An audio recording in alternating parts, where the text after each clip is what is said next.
Aujourd'hui, ça me tient à cœur de vous parler des conversations culpabilisantes. Vous savez, le genre de conversation que l'on a parfois quand on prend le temps d'échanger avec certains de nos proches ou connaissances. Ce que je constate, c'est que ces conversations se terminent bien souvent dans le jugement, dans le il faut, tu dois, ou le fait de transposer sur nous ce que ces personnes vivent ou ont vécu elles-mêmes. Ça vous parle ? Par expérience, certains de nos amis, notre famille, nos collègues se permettent de donner leur avis et ça, c'est ok. Donner un avis, ça reste du partage sain.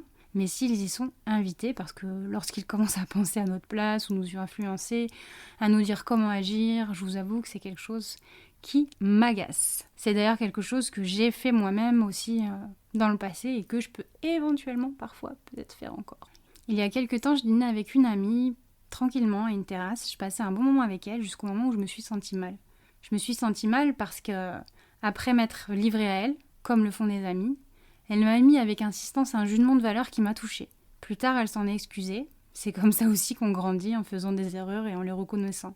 Il est important de ne pas confondre partager un ressenti ou un avis. Imposer son idée et son point de vue à l'autre. C'est en partie l'ego, vous savez l'ego, qui veut à toute fin prendre le dessus, convaincre. Combien de conflits ont explosé à cause de ce désir de vouloir imposer son point de vue à l'autre ? Vouloir avoir le dernier mot, par orgueil. Nous pouvons avoir besoin d'être guidés, quand nous sommes désorientés, déboussolés, quand nous sommes face à des choix, des doutes, c'est humain à vrai dire. Nous avons pleinement le droit de demander conseil et être vulnérables vis-à-vis de cette incapacité ponctuelle de prendre des décisions, qu'elles soient amoureuses, professionnelles, familiales ou l'autre. La réponse au final viendra de l'intérieur de vous et non de l'extérieur. Même si vos décisions peuvent être influencées, positivement de préférence, vous avez déjà la réponse en vous. On a tous la réponse en nous en fait.